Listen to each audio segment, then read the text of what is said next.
Welcome to Indications and Warnings, everyone. Recording today, March 30th, 2026, day 1496 with Chuck Pfarrer and Chuck's co-producer, Alan Brewer. First, our apologies. We have been away for more than 2 weeks, almost 3 weeks now. But we're back. And we'll find a schedule that we can keep to, right, Chuck? And we're going to do that, folks. We've been going in every direction possible, and we are coordinating ourselves literally from 3 different countries. So we're working on it, but thank you, and we're glad to be back, and thank you for hanging with us. Well, as you know, Chuck and I focus on Ukraine and focus on how Ukraine is going to reach a decisive victory over Russia. But there is another war somewhere else in the world that is going to affect Ukraine. We're going to begin this episode of Indications and Warnings with the American-Israeli war against Iran. It will certainly have an effect on Ukraine. There's one story in particular, Chuck, that I have seen that I find to be very serious. Ukraine brought to the Americans' attention the fact that Russia was sharing satellite imagery and targeting imagery with Iran. Iran doesn't have satellites. It has no way of coming up with some of the targeting coordinates that Russia can supply. And then we saw Iranian strikes on the Sultan Air Base. The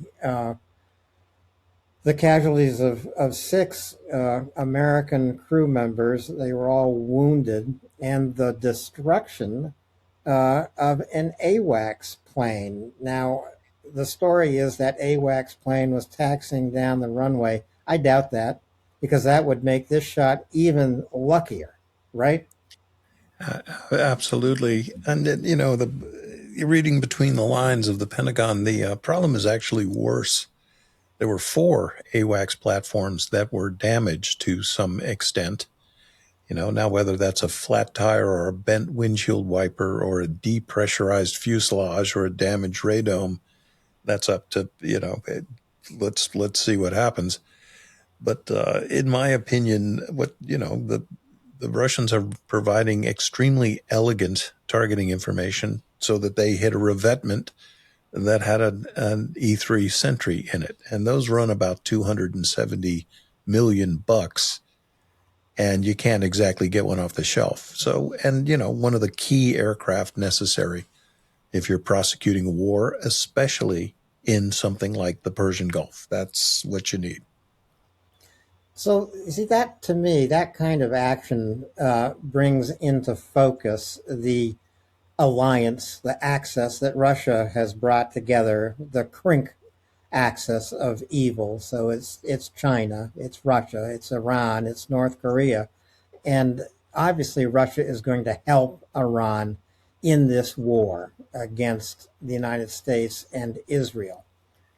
To share such information and to have it muted here in the United States, to me, it's irrational, it's disgraceful, and it's shameful. Yeah, and there's a huge disconnect here.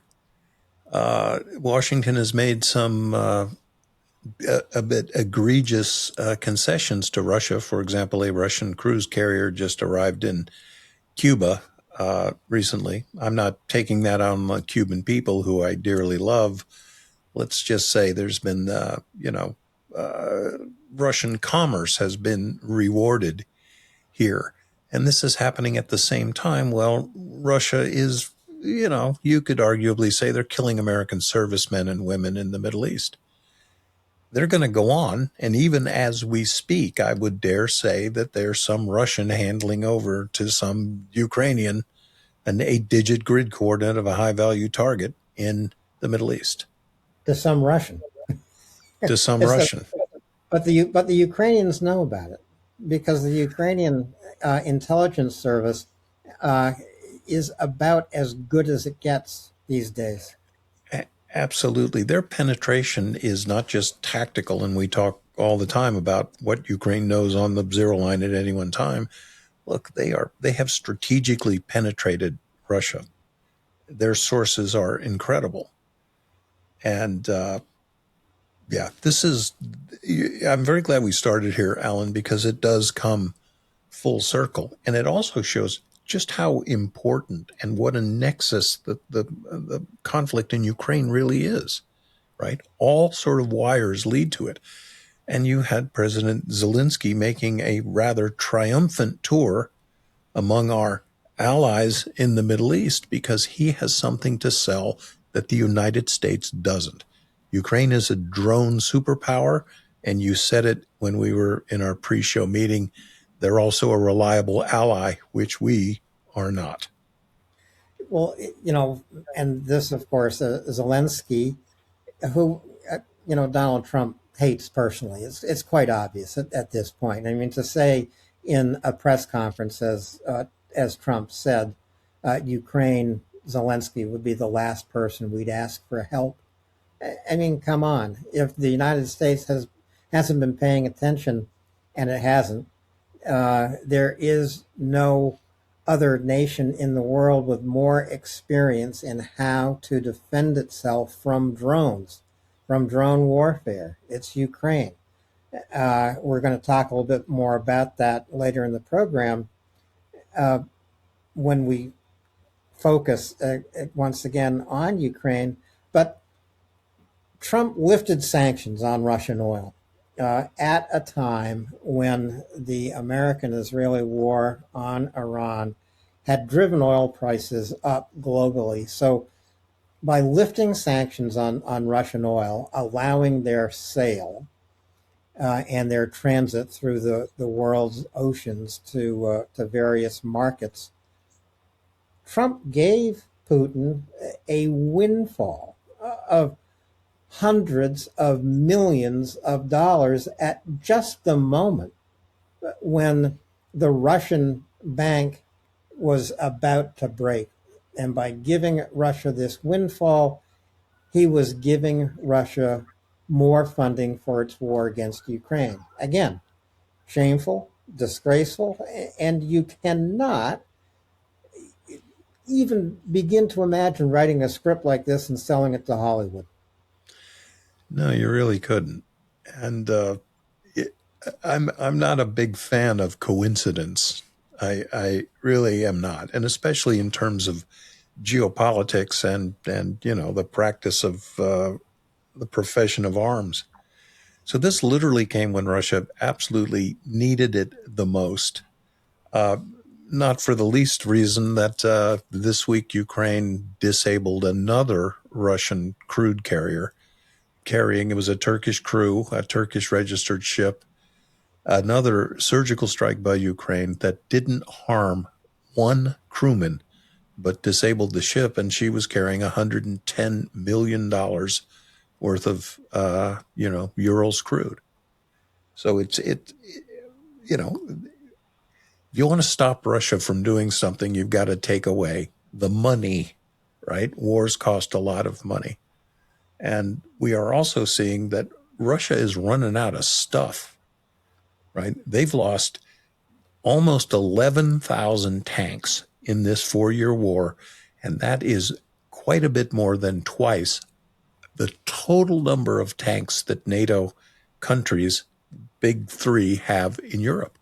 They've lost almost 3 times the number of tanks that NATO has. That's not winning. We talk about that all the time. That's not a W, Alan. They're not winning. It's not a W, but it also tells you something about tanks these days. Not that tank warfare is a thing of the past, but uh, the tank as a weapon has got to be used differently on the battlefield and integrated differently into uh, mechanized and motorized units with infantry. Uh, it tells you something about the effectiveness of Ukrainian drones. And you know, so NATO has 5,500 tanks, give or take a few hundred, right? Maybe they shouldn't really be thinking about building more tanks. I think we can look at in sort of, the tank is, I don't know, just a little bit more than 100 years old, right? So first you had the tank, nothing could defeat it. Then in the time between the wars and later into World War II, it used to take a tank to kill a tank, and then it took an anti-tank gun to kill a tank. And then the Germans came up with a rocket-propelled grenade. The Soviets perfected it. So to me, and I'm not an armor guy. I mean, that's a discrete discipline within the profession of arms. But, and you hit it right on the head. You always have got to have infantrymen around a tank, and or they're either going to carry, stuff to suppress anti-tank gunners, and or in our days, electronic warfare assets to protect that tank. So I know we're going on an inflection point. What's a tank worth, et cetera, et cetera. But if you've ever been chased through a forest by a tank that is literally plowing trees over behind you, it has quite a shock value. Well, these days, the shock value comes from the sound of a drone, whether it's the sound of a Shahed drone over your city, or whether it's the sound of a FPV drone outside your trench, or just on the other side of the tree you're trying to hide in.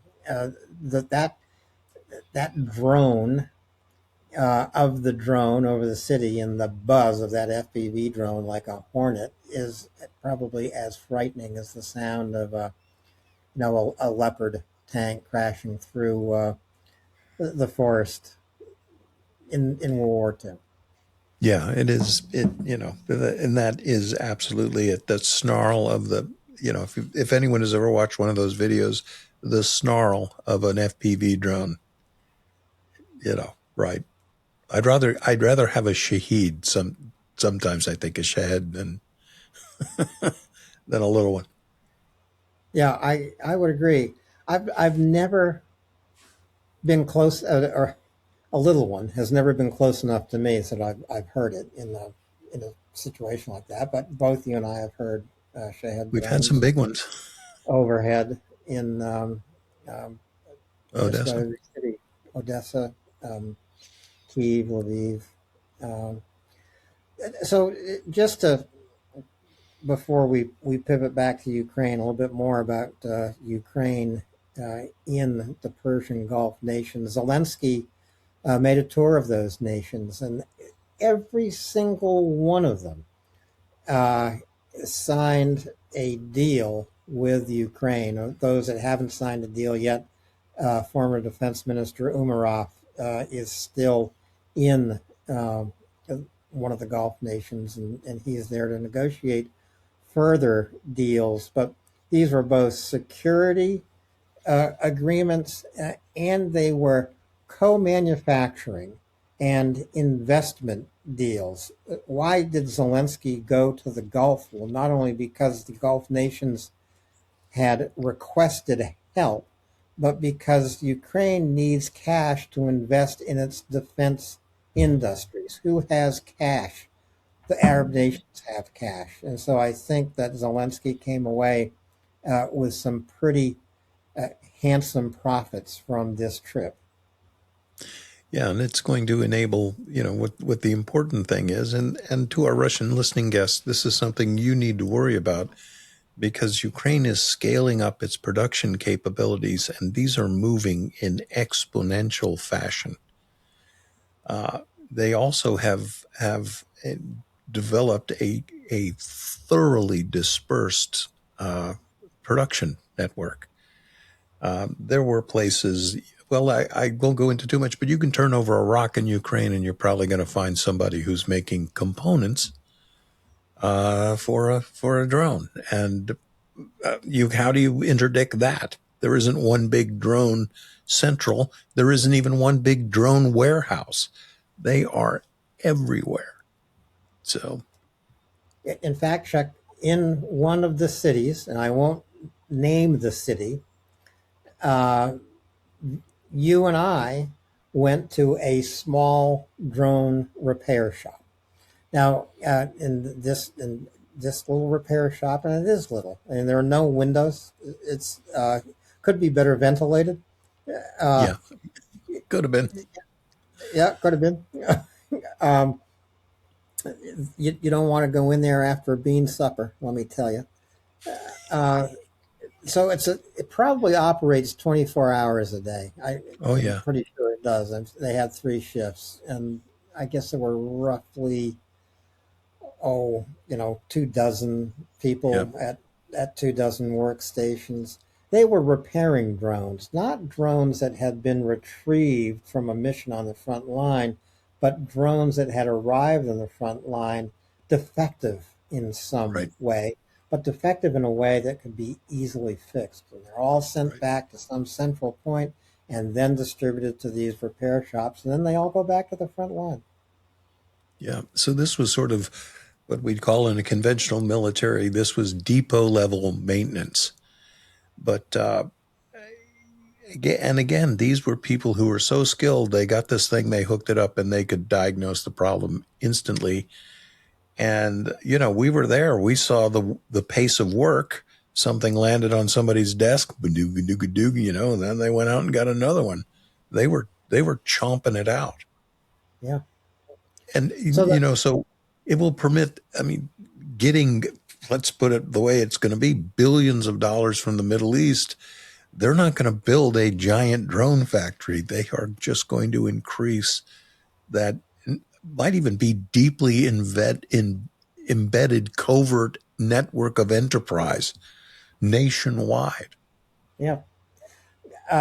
Speaking about such a investment that the the Gulf nations might make in Ukraine, um, obviously it would behoove the United States to have already made such an investment in the Ukrainian defense industries, and this is something the United States has not done.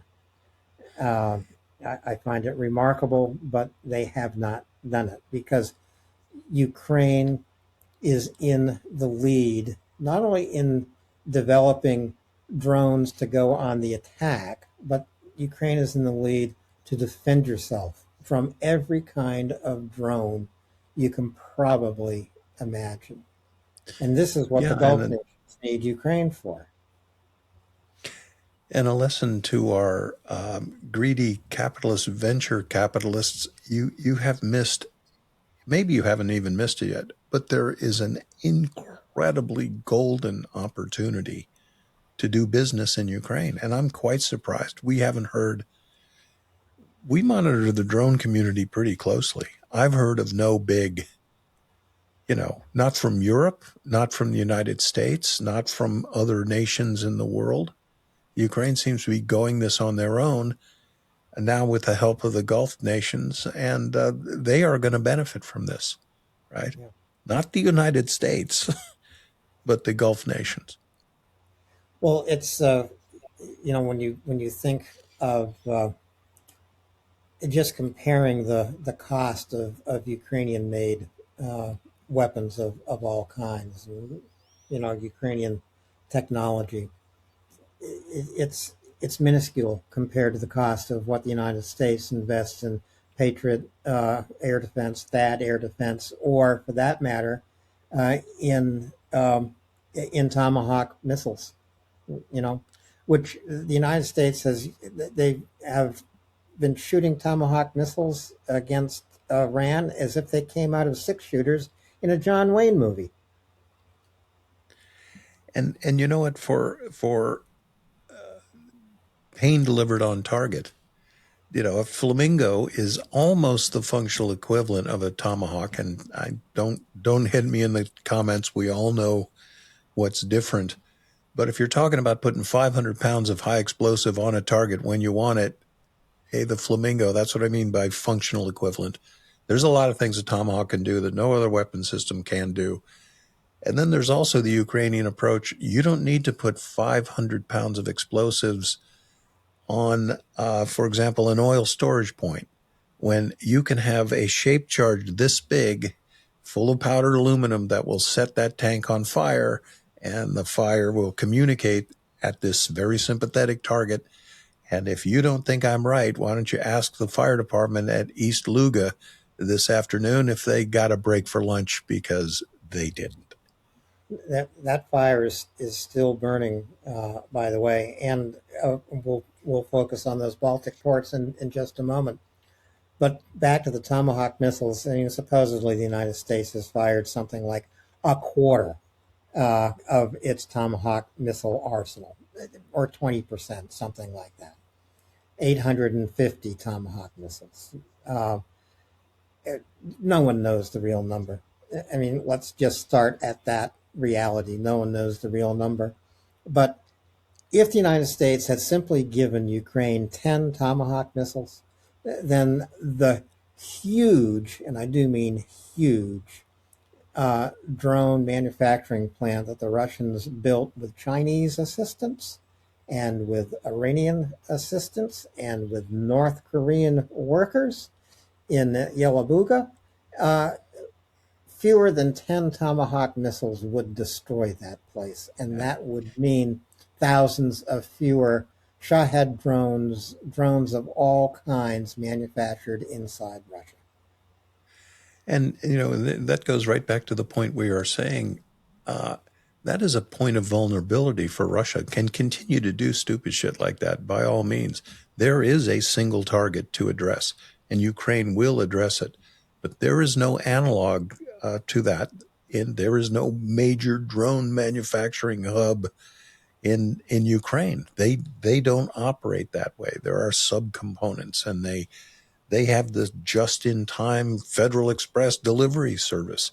They are predicated in a 21st century war. Russia is still back building drone mega factories. Good, keep doing it, man. You shrink the target list that way.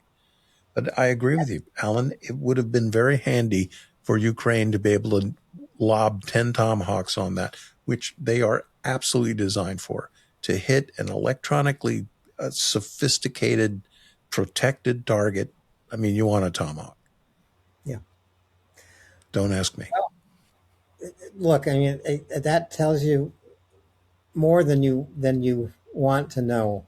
It tells you the unity and the coordination that Russia, China, Iran, and North Korea are working together. And if you think this has not been true through 5 years of war against Ukraine, everyone is about to learn how true it is after just 30 days of war against Iran. If you don't think that Russia is going to continue to share intelligence, if you don't think that Russia is going to get newly developed and improved Shahed drones into Iran's hands to fire against the Gulf countries, to fire against U.S.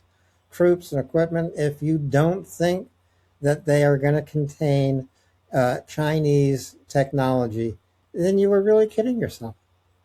Yeah, uh, just completely. And you know, it is. There's so much geopolitical relativism, and it's almost kind of unnecessary to say this. But look who we're playing against, right? These are four of the most brutal and Orwellian uh, uh, oppressive nations in the world. I mean, dictatorships that you cannot even imagine. You get hanged for listening to the Persian service of the BBC. You're gay. You're dead. Uh, you have a social credit score. This is totalitarianism versus whatever democracy exists in the West. Why the United States, arguably the guardian of the world's freedoms? What are we doing, allowing Russia to continue to fuel a war that everyone can see was an aggressive imperial war of genocidal domination? I don't get it. Where's Uncle Sam when I need him? I don't get it either. I guess I don't know. he's not even in the green room. No, Look, He and Elvis have left the building, Alan. yeah. Uh, the other remarkable thing to me is, because uh, because Ukraine sends 200 consultants to the Persian Gulf countries, and 900 drone interceptors just to start.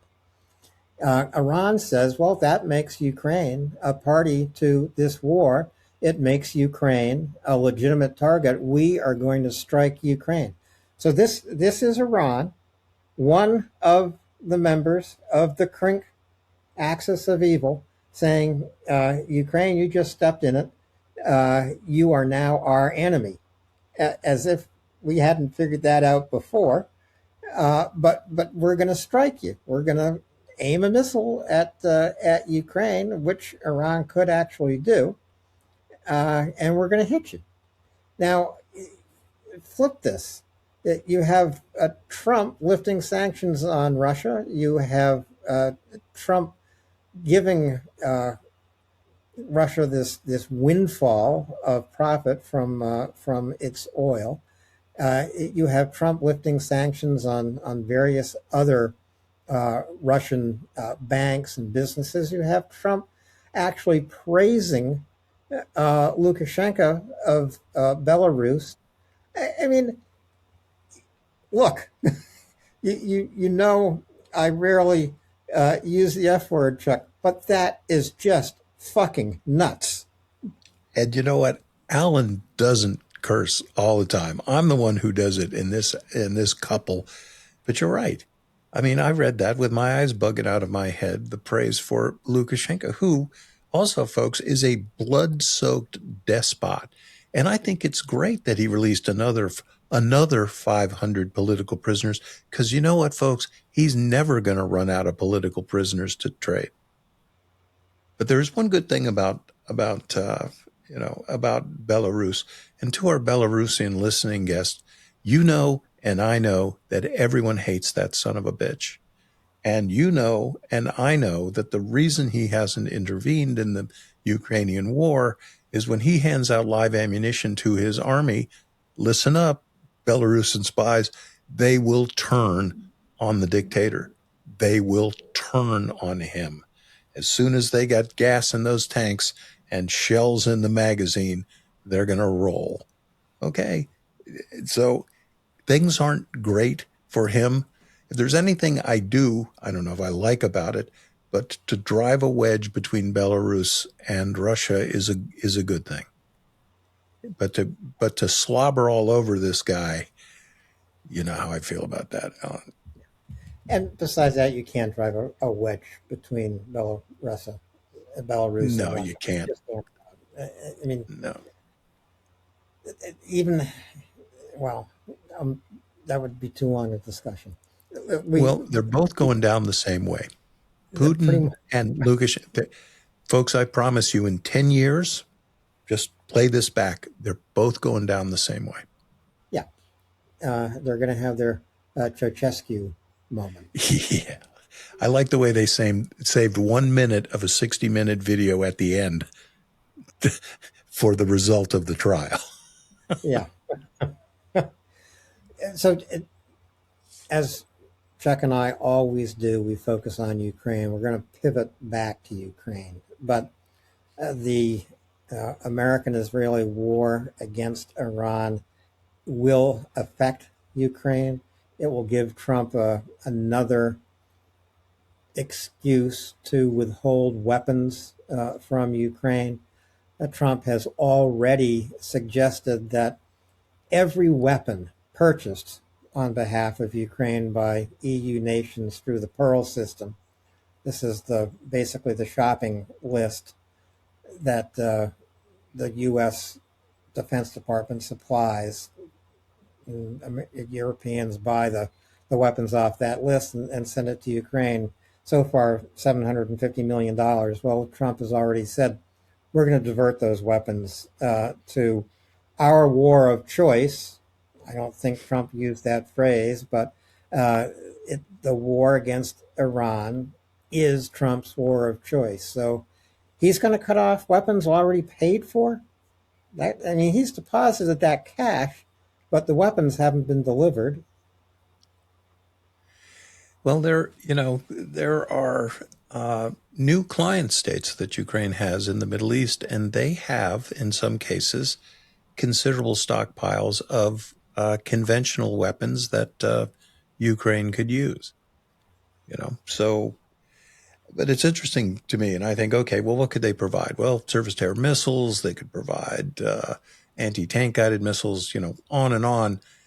And that's me with my boomer brain and my 20th century military training, because the weapon up on which these all future wars are going to be predicated, and we have example right now in the ongoing battle laboratory, it is the technology that was invented in Ukraine by Ukraine to use against the Russian aggressor. And I'm talking about FPV drones. I'm talking about flamingos, which, were basically repurposed Russian tactical reconnaissance drones. That is the progenitor of the Flamingo program. Uh, you look at, for example, the Neptune, which started out as a Russian copy of the American Harpoon missile, and Ukraine turned it into a surface-to-surface weapon with 1,000-mile range. They were the brains of the Soviet Empire, and they're the brains of the 21st century military practice at this point. They are the superpower, as you mentioned in the pregame show here. It's them. And while Zelensky was meeting members of royal families, and we should remember, these are princes and sultans that rule these countries by and large in the Persian Gulf. Uh, they expect to be treated with great dignity. And this is something I think that Zelensky actually excels at. Trump certainly doesn't. But while Zelensky was touring the Gulf nations uh, and essentially bringing Ukraine center stage on the world stage as a military superpower, albeit one with a very specific niche superpower, drone, and I might add electronic warfare that goes with it. Um, while Zelensky was there, Ukraine was pulling off one of its most spectacular long range attacks of the war, specifically aimed against Russia's Baltic oil export ports in Primorsk and Ust-Luga. And Ukraine left these ports in flame and smoke, and they are still burning. And today, March 30th, mark my words, Ukraine will be striking once again these Baltic export ports. The Arab nations watched all this in real time. I'm sure that more than one prince said to Zelensky, well, what else can you do for us?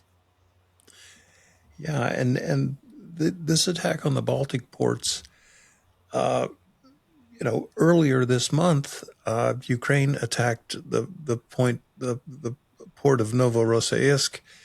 They damaged 5 Russian warships, and they took out 5 of the 6 oil transfer points in Novorossiysk. Now they've attacked the Baltic. The oil transport depot in Vladivostok, if it even exists, is pretty much irrelevant. You have to go literally more than halfway around the planet to get that product to market. So these are big hits, Alan. And you know what? I actually think that Ukraine has been pulling its punches up to now.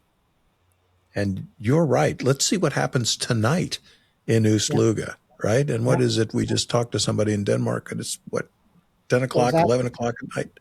Yeah. In Kyiv right now, it's about 12:30. Uh, there have also been attacks ongoing throughout the day in Ukraine, and we'll talk a little bit about those. But just to finish up this discussion of Iran the American-Israeli war against Iran and how it's going to affect Ukraine. I think that Ukraine entered the world stage and stood in the spotlight in the Arab nations in just about as magnificent a way as they possibly could have. And as I say, Zelensky has returned to Kyiv with what I believe are going to be pretty critical agreements. Funding the Ukrainian defense industry. And remember, Ukraine has built this industry under fire for 5 years.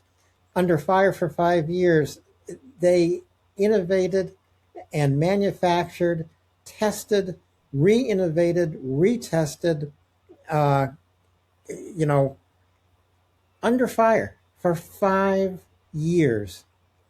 They have built a defense industry that is extraordinary. And every single thing that they have to sell has been absolutely proven in a hot war. You don't have to worry if a Ukrainian FPV drone is going to work, right? And so many large weapons programs in the West, and by that I mean the United States, it takes 10 or 15 years to develop an anti-tank weapon, right? And we talked about this before. And look, I know what I'm talking about. I was a Beltway bandit for a while. You got a good idea to sell to Raytheon. They don't want a $1,000 solution. They're not in it for that, right? They want to sell a $250,000 Javelin missile and a $75,000 launch platform, right? They can produce Tomahawk missiles at scale for $1.5 million. That's their sweet spot. This literally started with some kid going, "Hey, look, if we duct tape literally an RPG warhead to this racing drone, I think I can kill a tank." And instead of saying, "Get out of my office," they said, "Okay, kid, go out and prove it." Look where we are now. Yeah. Ground combat has changed forever. And Rheinmetall, the big German defense manufacturer, feels approximately the same way as Raytheon. The CEO of Rheinmetall criticized Ukrainian drone production as drones made by Ukrainian housewives. And Zelensky had a really good comeback. If any Ukrainian housewife can make a drone, they can be CEO of Rheinmetall. And I'll I'll show you why um, drone production, especially FPV drone production of all kinds, can be so widely dispersed in Ukraine and can become something of a cottage industry. Here's the chassis of an FPV drone that our friend Alex Ferguson loaned to me in a bar in Lviv. So this is where a drone begins. This is, uh, just machine cut, um, hard plastic. All you need is a 3D printer, actually, and you can produce millions of these. And then it becomes just like a Lego game, various things to insert into all these places. And pretty soon you have a drone that you can't hold in one hand, but you can hold in two hands and launch on the zero line and take down a Russian soldier. So we are at the point today with Ukraine making 10 million drones of all kinds. Uh, you know, not just from little chassis like these, but 10 million drones of all kinds. This is why you will see a Ukrainian drone or two take out one Russian soldier because it makes sense. It really does. And that number should give pause to our Russian listening guests. 10 million drones. So let's assume that only 20% of those drones are going to make it, they're going to make it to the target. And that's giving the Russians credit for operational deception, electronic warfare, all kinds of weather, all kinds of other things. That's still enough to kill every Russian pedestrian in Ukraine twice over. And that isn't the ceiling, folks, 10 million. They'll be at 20 million in 6 more months. Yeah. It makes them the superpower. It truly does. There's a blip on the American horizon, and that is a rifle sight that you put on your infantry rifle, and it turns you into Sergeant York, right? That's coming too, with smart bullets. So the 10,000 hours I spent on the range becoming a good shot, look, that's the next thing in the pipeline. But there is the true Americanism. That sight's going to cost 8 times as much as the rifle, right? Right. You get some Ukrainian working on it, and he's going to solve the problem at a better price point. This is all going to happen, Al. And I'm not patting us on the back, but we watch this so closely.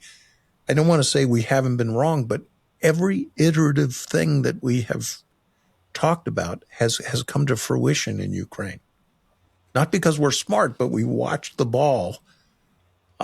But think about things we were talking about 3.5 years ago. They've all happened.